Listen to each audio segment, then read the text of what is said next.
will be playing in this same court with the big boys, the seniors, the professionals of NBL Pilipinas. Okay, first possession of the fourth and deciding quarter. 4-point lead for Taguig, but that's not exactly the safest of margins.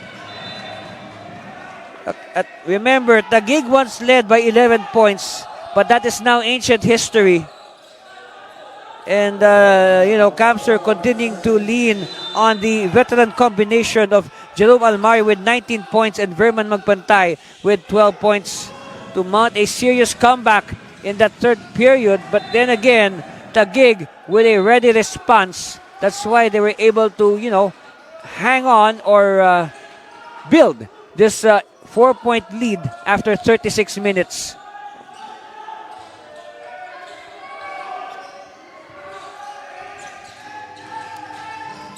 Mayo. Oh, Gabilan having trouble. Oh, steal by Almario. And another steal by Subrabas. Subrabas, no look to Mayo. It is a blaze 3 for the Generals. Look at the effect of the blaze 3. They're now on top by 7, 71-64.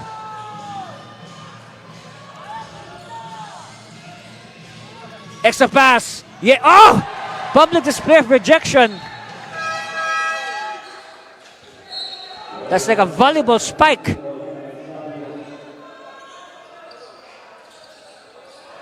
Look at that. Yes. You can say, Noy Pragoso, he could have been a good volleyball player. In fact, his school, RTU, he's a product of the Rizal Technological University. That school is also a very strong school when it comes to volleyball. Oh, yes. Lloyd Borbe trying to keep the ship afloat. They're just behind by 5, 71-66. They have to treat each possession with great care, both these teams. Mayo faking a 3. Mayo instead. Passes to the wrong person. I told you they should take care of the ball. And yes, it's a blaze 3 for Verman Magpantay. Back to a it's down back to a 2-point game, 71-69. Camsur again threatening. Mayo for 3. No. And last touch on who?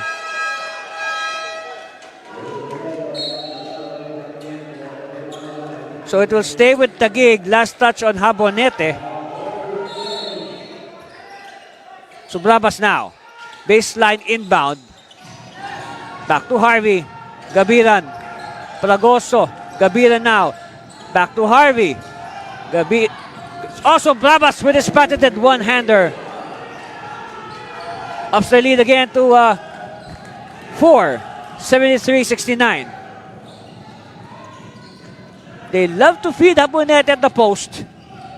Habonete knows he has the size and strength advantage against his Taguig counterparts, but it's an air ball. And it's picked up by Taguig. Subrabas. Completo. Pragoso from 15, no. And nobody there for the rebound. 4-point lead. Aliate wants movement. And they bubble a bit. Borbe recovering. Almario. Cross court. Quick release. Magpantay. No. Scampering for the ball. And last touch on Magpantay. Yes. Because he was the one that took the shot. And Subrabas wisely not touching the ball. He just let it go past the line. Completo. Oh, he wanted to feed Pragoso, but Subrabas is there. Subrabas. Ball is loose. It's stolen by Camsur. And a strong drive is too strong. And there's a battle for the basketball. Won by Taguig. Subrabas now. One-hander. No. And again, another botched layup. All right, Taguig this time. Subrabas. He will wisely wait for his teammates. They rushed last time. Meanwhile, Pragoso is too deep.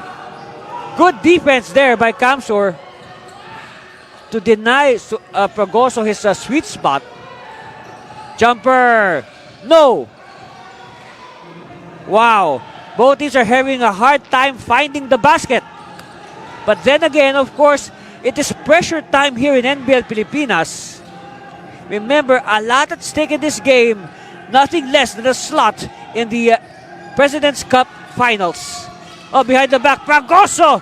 Pragoso again, and Pragoso is fouled.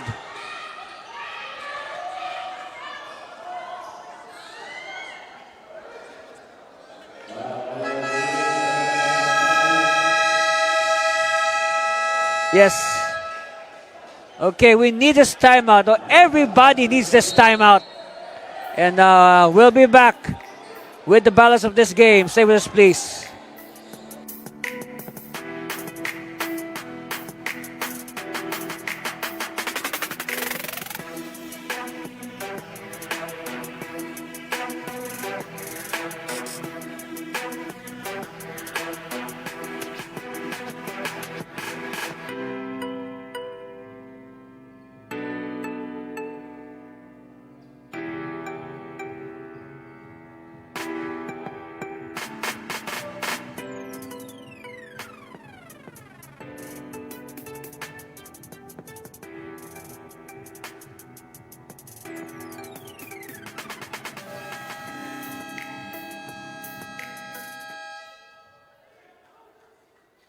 Welcome back to live action. And look at that. Verman Magpantay, 15.7 rebounds, 3 assists.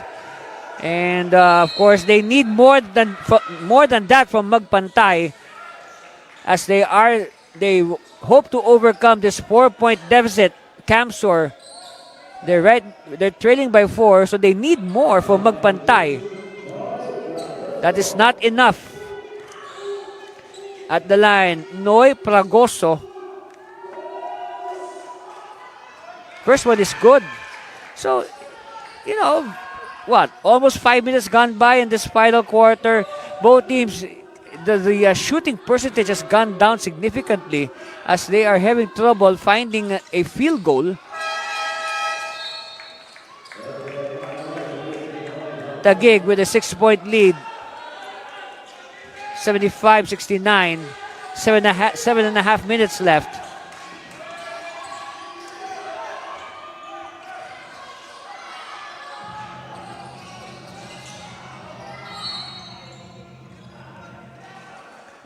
And it will go out of bounds in favor of the Express.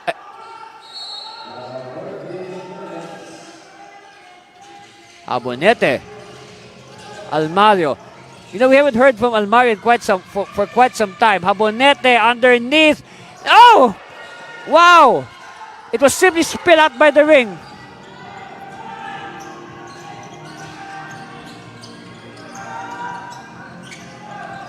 Natividad leaner, yes. 8-point lead now for Taguig. Kamsur has not scored in quite some time.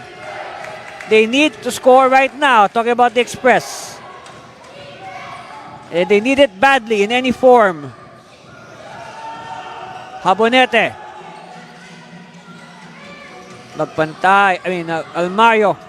Magpantay. No. Abonete, offensive rebound and count the basket plus the foul. And finally, Abonete breaking their long silence.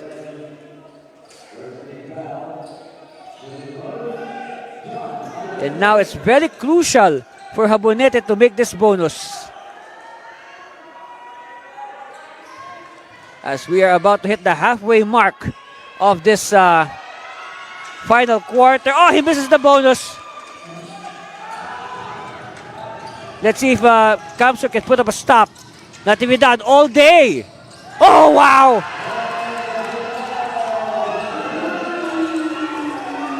Natividad ups their margin to 9, 80-71.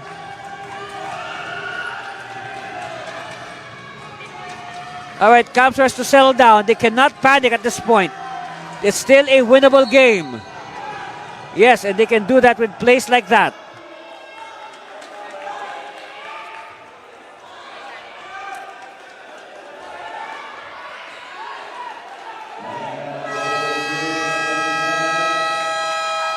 Okay, we have a challenge filed by the Taguig Generals. So we will be reviewing the challenge and we'll be back with the decision.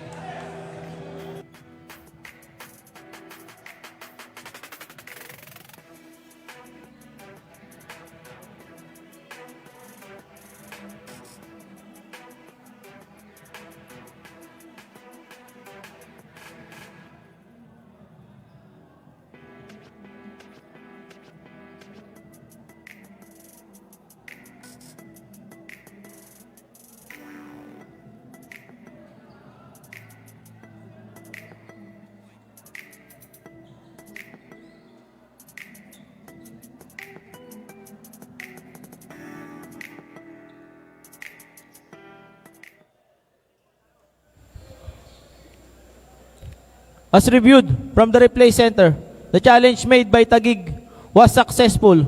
There was no foul on Dan Natividad. Retained possession, Kamsur. Okay, so it is a successful challenge by the Generals. There is no foul, but Kamsur will retain the basketball. See, look. Yes, no contact, no contact. Here's another angle, so we can appreciate it better. Yes, no foul at all. So ball will stay with Kamsur. But the important thing is that is one less foul on a Taguig player. And on the team as well.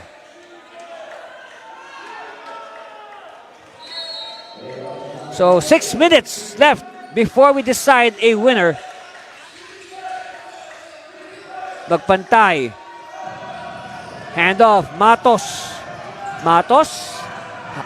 He can hit this. Oh, yes. I told you he can hit it. And exactly to beat the shot clock. What a timely basket for John Edward Habonete. He trims the lead of Taguig to 6. 80-74. Completo. One-on-one. He is doubled. Natividad. And Natividad is fouled by Matos.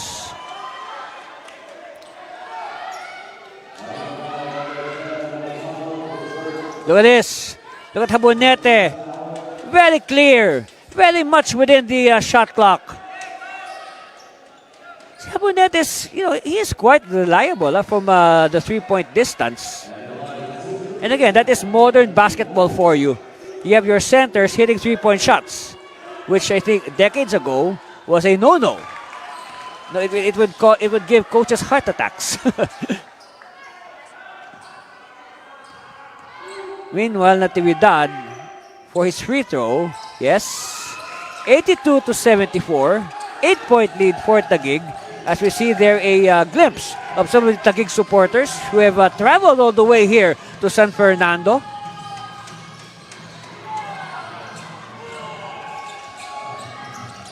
Natividad having trouble. Yes, Almario completes the steal. Layup. No. Ball will stay with Kamsur. 5 and 10 left. The tension is rising, ladies and gentlemen. Habonete. He had a three-point shot earlier. Magpantay. Sees an opening. Magpantay with the dipsy-do. Juggling the ball in mid-air. And that should fire up the Express. Azares. Natividad. Against the shorter Matos. A rare time somebody's shorter than Natividad. Matos. Bundle of energy. Habonete. Magpantay. Shot clock winding down. Magpantay. Almario, quick release. No. Habonete, the offensive rebound. Yes. Down to 4.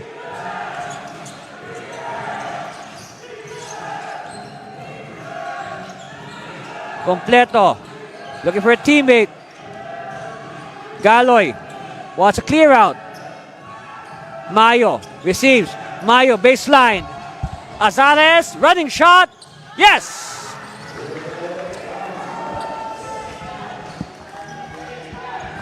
Make that now 84-78. Back to a 6-point lead for Taguig.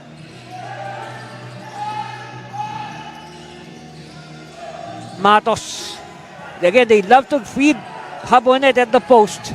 Let him do his tricks. Habonete. Inside.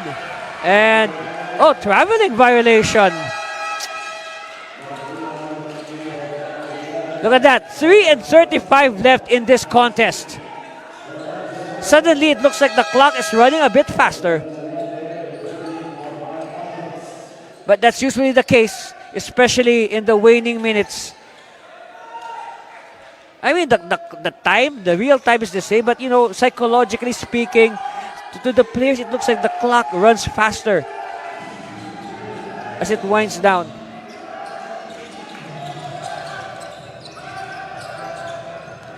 Galoy now will again ask for clear out. Completo, one-on-one against Borbe. Still one-on-one, single coverage on Completo. Completo now is doubled. Oh, steal by Ariate. Ariate now, back pass, and there's a foul.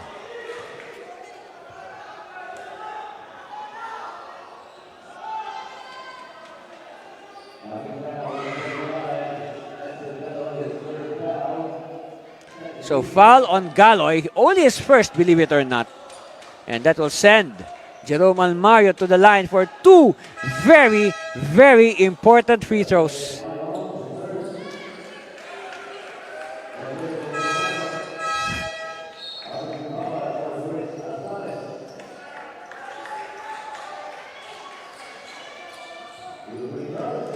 So again, these are very, very important free throws for Jerome Almario. He has to make both.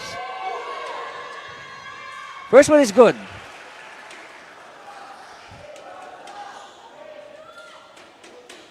Yeah, just behind by 5. Possibly 4 if he makes this.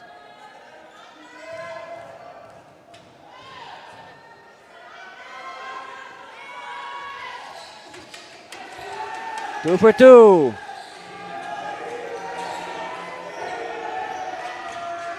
Four-point lead for Taguig. It is not a safe lead by any means. They have to be very careful with each possession. Subrabas. Galoy. Back to Harvey. Harvey. Top of the key. Yes! It's a triple for Harvey.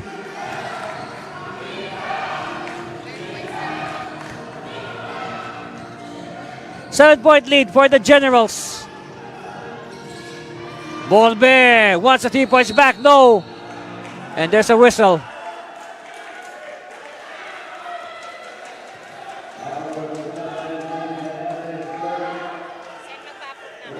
Foul is on Ariate.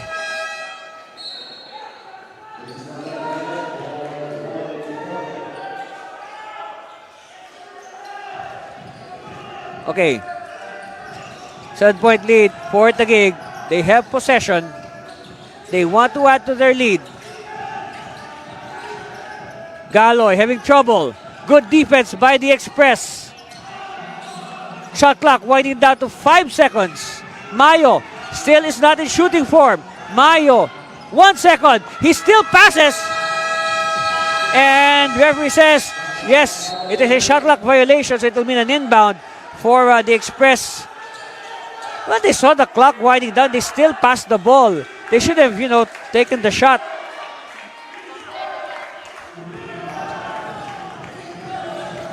Here is a chance for Camsur.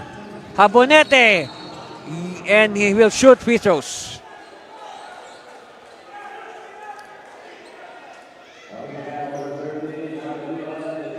Foul is on John Mark Gabiran. So again, 2 crucial free throws. Crucial with a capital C. Free throws for John Edward Habonete. Oh! Oh! Now he has to make this. No ifs or buts about it. If they are to stay within contention, Habonete has to make this free throw.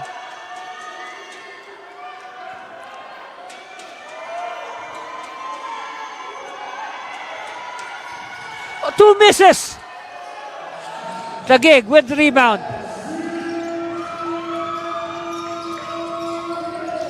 Last 2 minutes is winning time in NBL Pilipinas.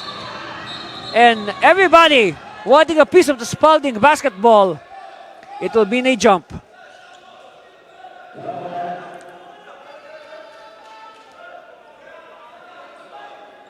Expect the intensity to rise several notches here in the final 2 minutes. For sure, the players will jump higher, run faster, and the fouls will be much harder.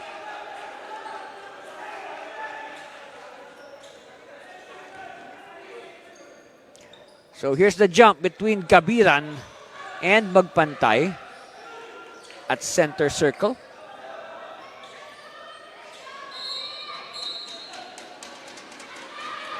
So this will be a crucial jump. It is with Kamsur.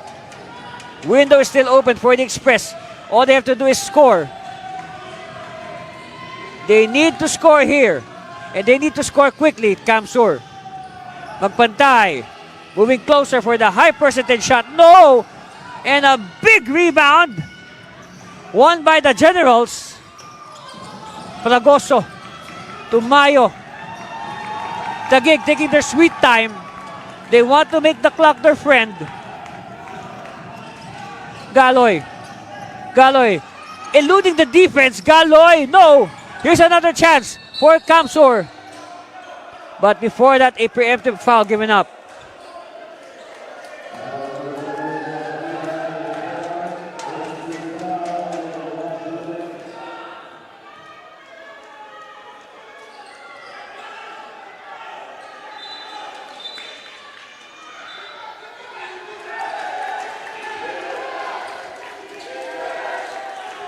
So it's going to be Kamsur ball with 1 minute and 13 seconds left. They are trailing by 7 points. So first things first, the most important thing for the Express is to score. And in as least time as possible.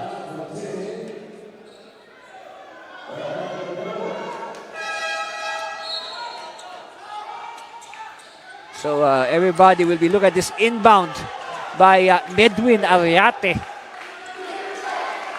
So like what I said, they have to move quickly, Kamsur. Time is not on their side. Magpantay, yes! It only took them 6 seconds to manufacture those 2 points.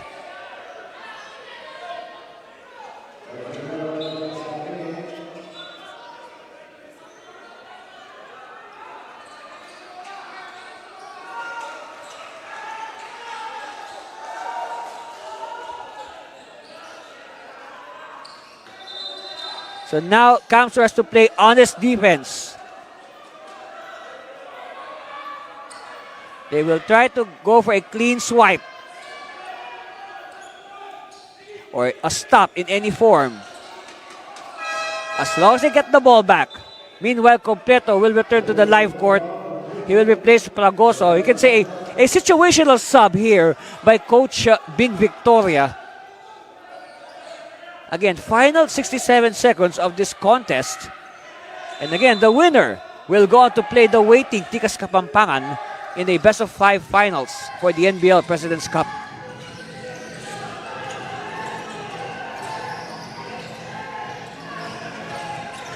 Mayo. Mayo. Oh, 8-second violation. See? That's what we were talking about. That is a clean stop. And they took only 8 seconds off the game clock.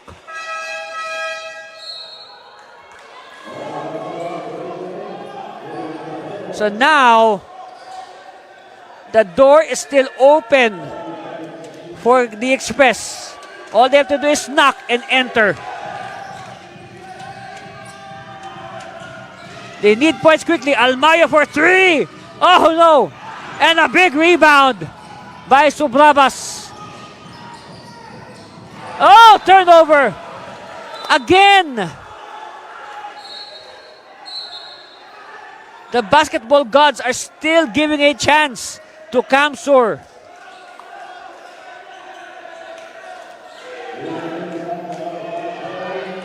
Okay, the referees will review that last sequence. A crucial review coming up, and we will be back with the verdict.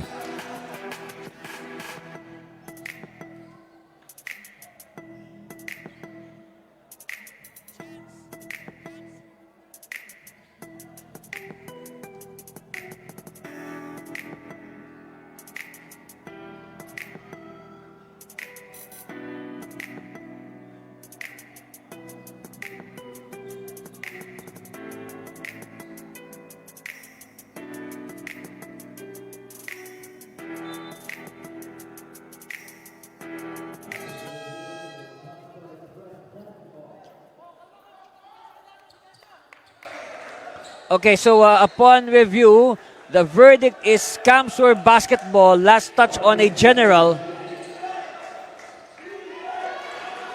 So again, another crucial possession for Kamsur. Same thing, same prescription.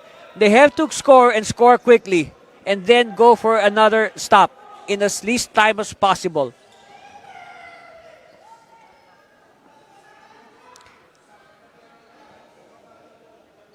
Of course, on the part of the gig, they have to play honest defense. If they can avoid fouling, avoid fouling.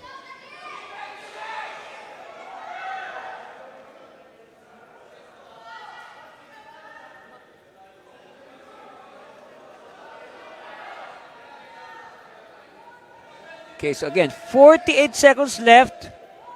Possibly 2 or 3 more plays.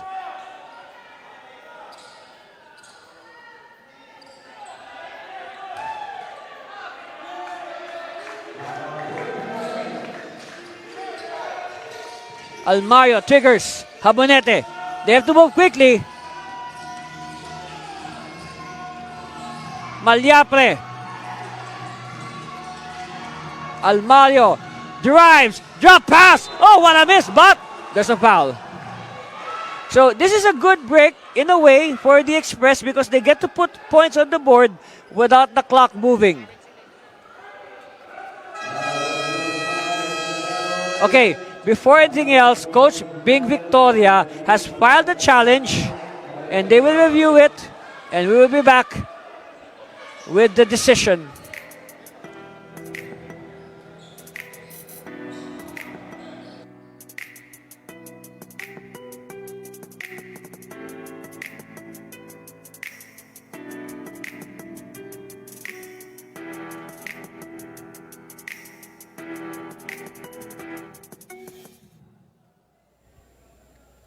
As reviewed from the replay center, the challenge made by Taguig was unsuccessful. Foul on Edsel Galoy. 2 free throws. Berman magpantay. So it is an unsuccessful challenge by the Generals as there is indeed a foul on Magpantay by who's this? Who committed the foul? Edsel Galoy. So that will send Magpantay to the line. So he needs both to make it a one-possession game. So all eyes now on Verman Magpantay.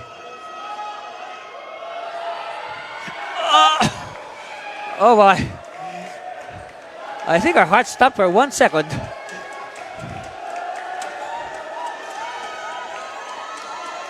That was a big miss, to say the least, for Magpantay. Now he has to make this. Yes. 4-point lead. Kamsur needs a clean stop. Taguig. And they will keep the basketball with 33 seconds left.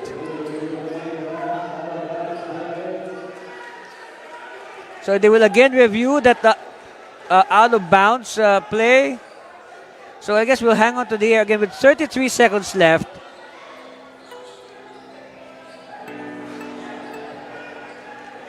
No, earlier, Magpantay missing the front end of his free throws.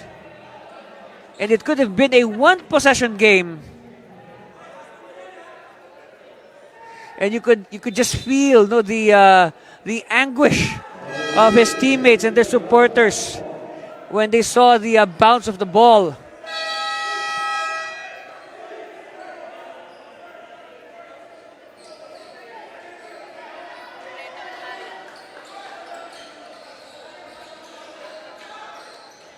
Okay, so now Taguig, they need a good inbound. And of course for Camsor, they have to get the ball back. They can force a turnover. First thing, Taguig, they need a good inbound. Whoops. Galoy, back to, oh, here's a steal. Here's a steal. Malyape, strong drive. Oh, yes.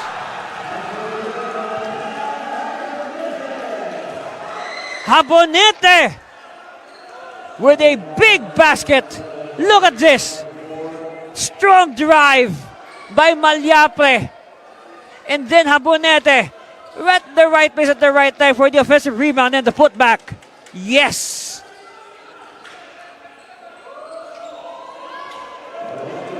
Now Habonete can make it a one-point game. He has to make this free throw.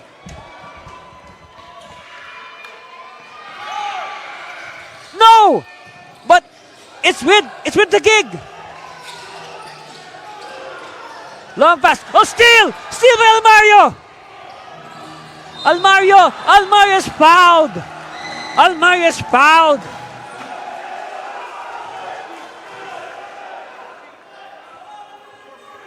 And Almario, let's see. What are his options? Let us wait for the call of Coach Molto. What are his instructions?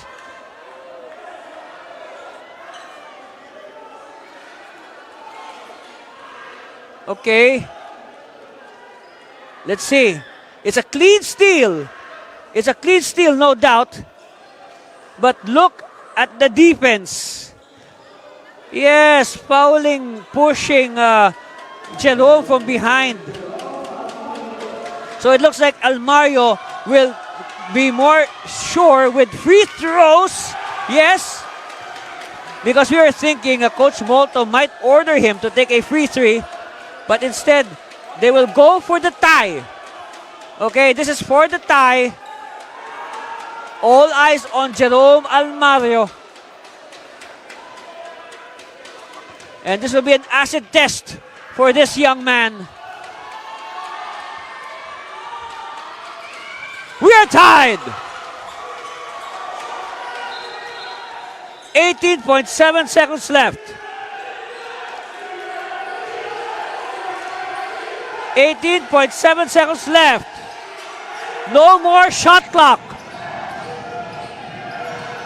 They have to be careful. Sublabas to Bagoso!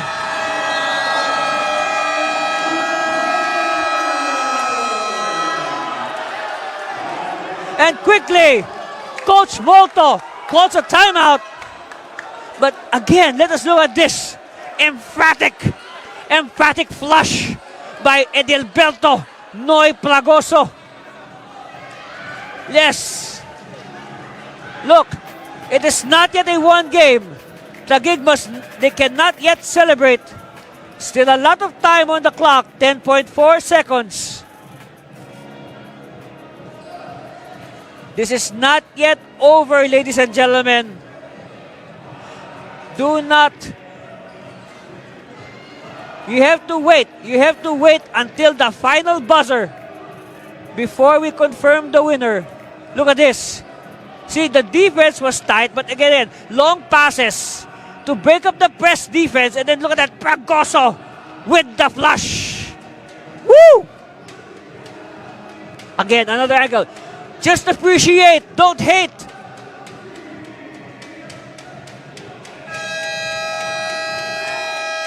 So again, to recap, all right, there is 10, again, to be clear, 10.4 seconds left on our game clock.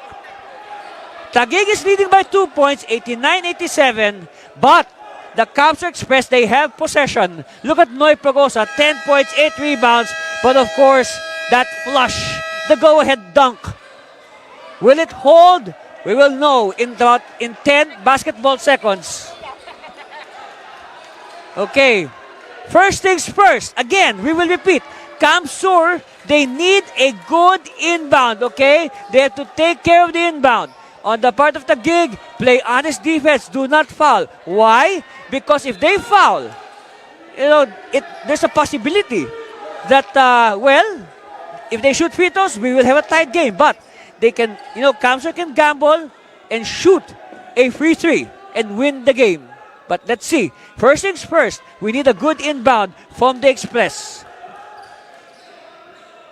And then, on the part of the Gig, honest defense. So the inbound will be performed by Jerome Almario. Now, take a good look at Almario. Why? Because as the inbound guy, the ball will likely go back to him. Habonete. See, I told you. Almario gets the ball back. Almario will drive strong. No, he kicks out. Oh, hesitation. Step back for the lead!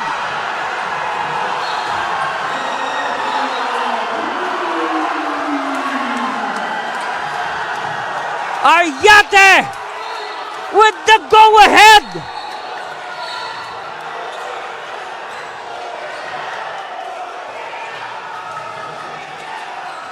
Quick inbound. No! No! No, there's still time. There's still time on the clock. There is still 0.2 seconds left on the game clock. We are not yet done. We are not yet done.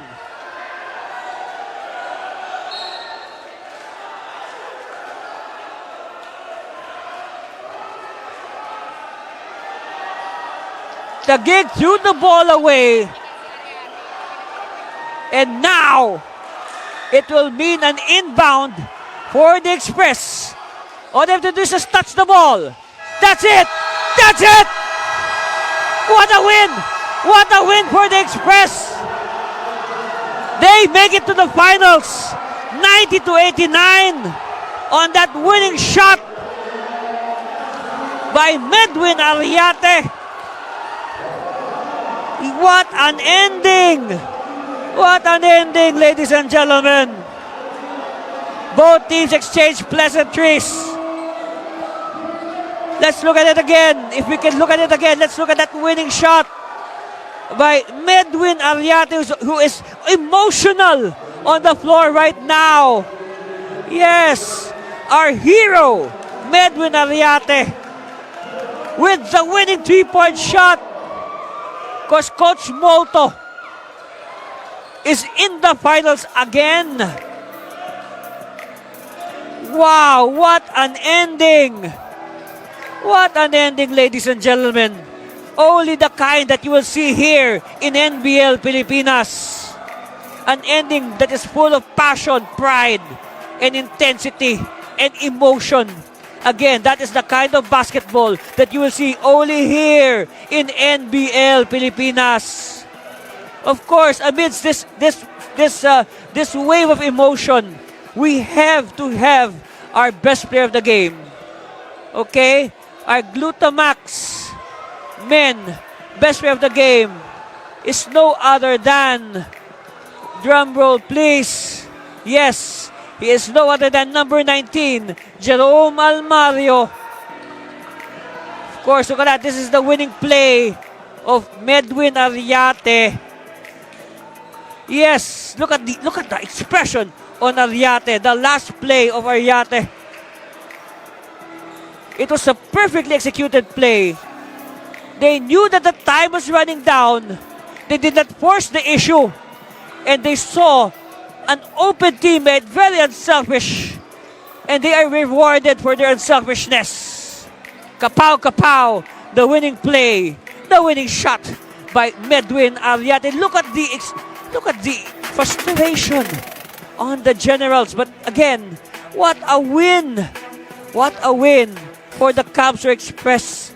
They will enter the NBL Pilipinas President's Cup finale, best of 5 series against the Tikas Kapampangan. And of course, again, that's our last play, the winning play by Ariate. Again, look at the reaction of the Express, the coaching staff. All right. And again, wow. I mean, this is wow. This is overflowing. This win by Camsur. For sure, it will be a happy journey back to Bicol as they prepare for the series against the Tikas Kapampangan. Of course, it will be a best of 5 affair. And we cannot wait to bring that series to you. And again, what a game. What a series. What a best of 3 series, actually. All the games in this series were top-notch. But then again, we can only have one winner. And that is the Camsur Express. Of course, our best player, congratulations to Jerome Almario. His numbers, 23 points, 7 rebounds, 3 assists, 3 steals. Good all-around numbers for Jerome Almario. He really did his best. We really felt that he really wanted to win this game. And he showed that with his effort today. Yes. Okay, we'll be back to catch our breath. That's our score. We'll be back to end this, to conclude this game. Stay with us.